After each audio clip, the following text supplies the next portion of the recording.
Hello everyone and welcome back to my channel. तो जैसा कि हमने 1857 से आगे कंप्लीट कर लिया है, आज हम जो हमारा रीजनल किंगडम पंजाब था इसके बारे में पढ़ेंगे, लैंड रेवेन्यू सिस्टम के बारे में पढ़ेंगे और साथ साथ कुछ इंपॉर्टेंट जो रिलीजियस रिफॉर्म्स थी जैसे आर्य समाज, ब्रह्म समाज, उनके बारे में पढ़ेंगे। तो वीडियो एंड तक ज़रूर देखें और जो भी बच्चा चैनल पर पहली बार आया है सब्सक्राइब करे, बेल आइकन को दबाए और प्लीज़ वीडियो को शेयर किया करें। आपकी सपोर्ट रहेगी तो हम इसी तरह वीडियोज़ आपके लिए लाते रहेंगे।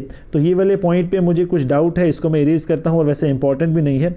तो हम स्टार्ट करते हैं पंजाब से। पंजाब में क्या हुआ, जो गुरु गोबिंद सिंह था 10th एंड लास्ट सिख गुरु, अहमद शाह अब्दाली और नादिर शाह के इन्वेजन के चलते इन्होंने क्या किया, अपनी मिलिट्री स्ट्रेंथ को जो है और ज़्यादा स्ट्रॉन्ग किया। अपने रिलीजियस सेक्ट को इन्होंने एक मिलिट्री ब्रदरहुड में क्या कर दिया, ट्रांसफॉर्म कर दिया।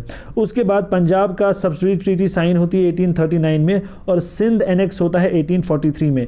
ट्रीटी ऑफ अमृतसर कब हुई, 1809। ठीक है, उसके बाद अब सबसे पहले जो महाराजा रंजीत सिंह, उसके बारे में मैं आपको इंपॉर्टेंट पॉइंट्स यहाँ पे बताता हूँ। ये 1780 में पैदा होते हैं गुजरांवाला में। ठीक है, अब कहाँ पैदा हुए मेरे ख्याल से इंपॉर्टेंट नहीं है। तो ये फाउंडर ऑफ सिख रूल है पंजाब के अंदर। इन्होंने लाहौर को ऑक्यूपाई किया 1799 में और इसको अपनी कैपिटल बना दिया। उसके बाद अमृतसर 1802 में इन्होंने क्या कर दिया, कॉन्कर किया। उसके बाद फिर बहुत सारी लुधियाना और कांगड़ा और भी काफ़ी जगहें जो इंपॉर्टेंट नहीं है। और उसके बाद डेथ होती है इनकी 1839 में। अब इनकी डेथ के बाद क्या होता है, जो सिख एम्पायर है वो टूट जाती है, सिख पावर जो है वो टूट जाती है और इनके सक्सेसर हैं खड़क सिंह, नौनिहाल सिंह, शेर सिंह और दिलीप सिंह। ठीक है, उसके बाद फर्स्ट एंग्लो सिख वॉर 1845 और 1846 में होती है। अब ये चार जगह पे, चार फ्रंट्स पे जो है लड़ी जाती है। एक आपका है मुडकी, फिरोज शाह, अलीवाल और सोबराओं, और चारों जगह सिख जो है वो हार जाते हैं और इस लड़ाई को एंड किया जाता है ट्रीटी ऑफ लाहौर के साथ जो 1846 में होती है। अब यहाँ पे एक चीज़ याद रखना कि फर्स्ट रेजिडेंट जो था वो कौन बना, हेनरी लॉरेंस। ठीक है, फर्स्ट एंग्लो सिख वॉर के बाद जो पहला रेजिडेंट बना वो था हेनरी लॉरेंस, इसका नाम आप याद रखना। ठीक है, और क्या यहाँ पे इसके साथ साथ एक और चीज़ बनी, the council of 8 Sikh Sardar formed presided by British president. तो ये अगर क्वेश्चन आता है कि ये कब बनी, तो ये फर्स्ट एंग्लो सिख वॉर के बाद बनी थी। उसके बाद सेकंड एंग्लो सिख वॉर होता है, उसमें जो लॉर्ड डलहौजी है इसने डॉक्ट्राइन ऑफ लैप्स भी लाया था। ये भी इंपॉर्टेंट चीज़ है, याद रखना। इसने पंजाब को एनेक्स किया। शेर सिंह और सिख आर्मी ये हार जाती है और सरेंडर कर दी है 1849 में। ठीक है, जॉन लॉरेंस जो है वो first chief commander of Punjab बना। ठीक, ये थी इंपॉर्टेंट चीज़ें इनके बारे में। अब हम देखेंगे कि ड्रेन ऑफ वेल्थ के चलते दो चीज़ें आपने याद रखनी है। एक आपने चीज़ याद रखनी है कि दादा भाई नारोजी ने लिखी poverty and un British rule. ठीक है, ये क्या है, ड्रेन ऑफ वेल्थ थ्योरी पे है, ये भी याद रखना। और दूसरा आर.सी. दत्ता ने लिखा इकोनॉमिक हिस्ट्री ऑफ इंडिया। ये दोनों चीज़ें याद रखना। ये 1867 में लिखी है और जो आपका इकोनॉमिक हिस्ट्री ऑफ इंडिया ये 1901 में लिखी है। ठीक है, ये याद रखिएगा। अच्छा, एक और चीज़, जो ब्रिटिश एक्सपेंशन या ब्रिटिश कॉलोनिज़म जो था उसके 3 फेज़ थे। ठीक है, एक फ़ेज़ का नाम था, first phase mercantile phase, industrial phase और फाइनेंशियल फेज़। अब इनको एक्सप्लेनेशन में पढ़ने की ज़रूरत नहीं है, बस ये 3 चीज़ें याद रखना। अब लैंड रेवेन्यू सिस्टम इन्होंने जो है 3 तरह के लाए।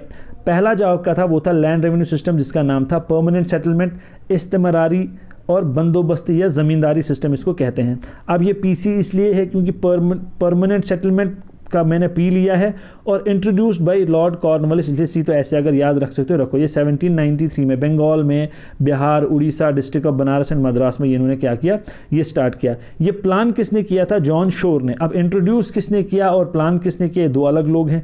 यहाँ पे क्या हुआ, declared zamindars were the owners of land. यहाँ पे क्या हुआ, अब देखिए जो भी रेवेन्यू जो है कलेक्ट करते थे जमींदार्स, उस रेवेन्यू का 10/11 उनको किसको देना पड़ता था, ब्रिटिशर्स को, और जो बचता था वो खुद को रखते थे। ठीक है, उसके बाद आपका आता है रियोतवारी सिस्टम। ये सेकंड है, इसका मैंने RM रखा है, रियोतवारी फॉर R से और M से मुनरो। थॉमस मुनरो ने ये क्या किया, इंट्रोड्यूस किया। थॉमस मुनरो कौन था, ये गवर्नर ऑफ बंगाल था और इसने स्टार्ट किया तमिलनाडु के एक डिस्ट्रिक्ट में। 1820 में स्टार्ट किया बॉम्बे और मद्रास में, बाद में पहले तमिलनाडु के एक डिस्ट्रिक्ट में स्टार्ट किया, फिर ये अलग अलग जगहों पे बॉम्बे, मद्रास और वहाँ भी ये एक्सपैंड हो गया। अब ये direct settlement was made between the government and riot, जो रॉयत कहते हैं कल्टिवेटर को। रेवेन्यू फिक्स किया for a period not exceeding 30 years based on the scientific theory of Ricardo. अगर अब आपसे पूछा जाएगा रयोतवारी सिस्टम किस साइंटिफिक थ्योरी पे बेस्ड है, तो ये साइंटिफिक थ्योरी थी रिकार्डो की। और इसमें क्या होता था कि क्वालिटी ऑफ सॉइल जो है और नेचर ऑफ क्रॉप जो है पहले देखी जाती थी, उसके बाद जो है रेवेन्यू उसका फिक्स किया जाता था। अब उसके बाद आता है आपका महलवारी सिस्टम। महलवारी सिस्टम में क्या होता है, इसमें मैंने एमएम लिखा है, ये लॉर्ड मैकेंजी जो था उसने स्टार्ट किया था। ये बेसिकली क्या था, modified version of zamindari system. ठीक है, अब ये कहाँ हुआ, गैंजेस वैली में, north west frontier province, parts of central province and Punjab में ये हुआ। अब यहाँ पे जो यूनिट ऑफ रेवेन्यू कलेक्शन था वो था महल, MAHAL। ये इंपॉर्टेंट चीज़ है, याद रखना। अब यहाँ पे क्या हुआ, रेवेन्यू सेटलमेंट जो होती थी वो डायरेक्ट विलेज और स्टेट विद लैंडलॉर्ड्स होती है।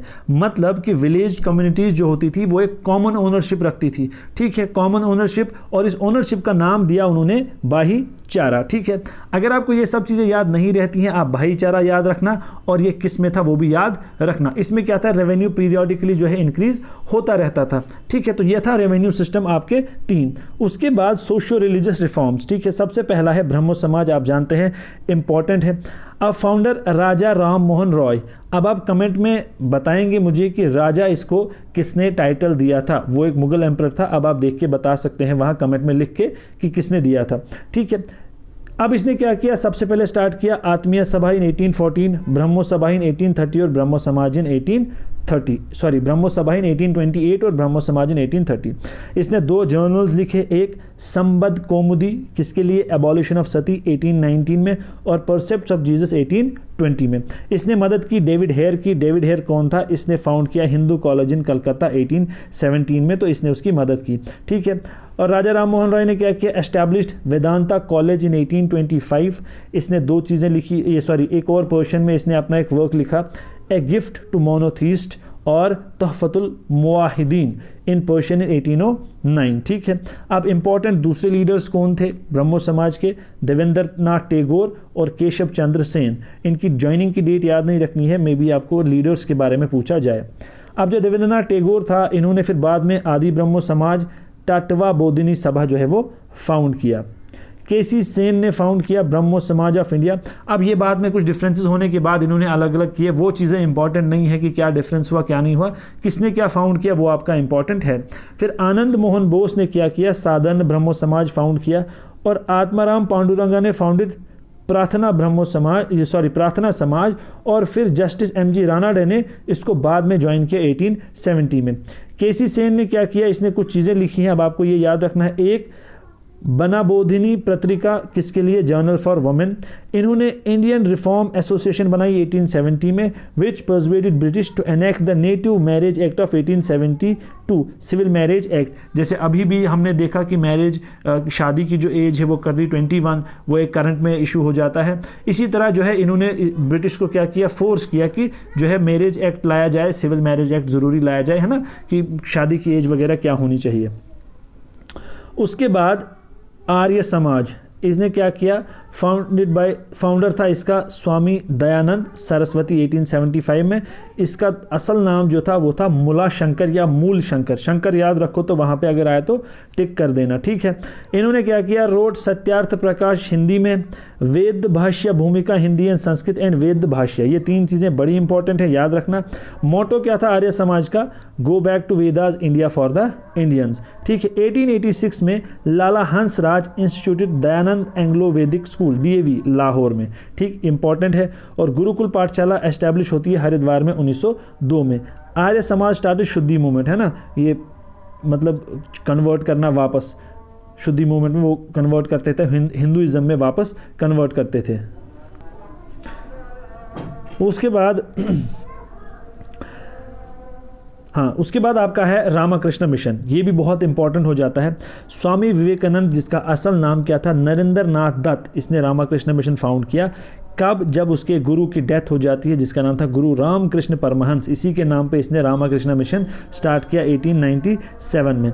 इसके बाद इसकी इंपॉर्टेंट एक चीज़ है कि इसने अटेंड की parliament of religions held at Chicago in 1893। 2 paper publish किए, एक प्रबुद्धा भारत PRABUDHA प्रबुद्धा भारत इंग्लिश में, और दूसरा उद्बोधना जो है ये बंगाली में इसने लिखा। ठीक, अब इसकी डेथ के बाद जो एक आयरिश वुमन थी सिस्टर मार्गरेट निवेदिता, इसने जो है पॉपुलराइज किया, मतलब या इसको चलाया। आपसे कोई एक्सप्लेनेशन नहीं पूछेगा, बस उसकी डेथ के बाद किसने चलाया, सिस्टर मार्गरेट निवेदिता, इसने इसको आगे चलाया। फिर एक और चीज़ है, सर सैयद अहमद खान के बारे में थोड़ी सी चीज़ें आप देख लो कि ये मेंबर ऑफ जुडिशियल सर्विस था, member of Imperial Legislative Council 1878, earned knighthood in 1888, founded Mohammedan Anglo oriental college, जिसको आज आप अलीगढ़ मुस्लिम यूनिवर्सिटी कहते हो, 1875 में, और मैगजीन इनकी थी तहदीबुल अखलाक। ठीक है, फिर ज्योतिबा फूले, फाउंडेड सत्यशोधक समाज इन 1873, बुक्स सार्वजनिक सत्य धरना और गुलामगिरी पे बहुत बार क्वेश्चन आ चुका है, तो याद रखना, गिवन द टाइटल ऑफ महात्मा, इसको भी टाइटल मिला था महात्मा का। तो ये थी कुछ चीज़ें। अगर आपको लगता है कोई और इम्पॉर्टेंट है रिलीजियस रिफॉर्म मूवमेंट्स, आप वो पढ़ सकते हैं। ठीक है, तो मेरे हिसाब से ये था। तो चलिए, thank you and all the very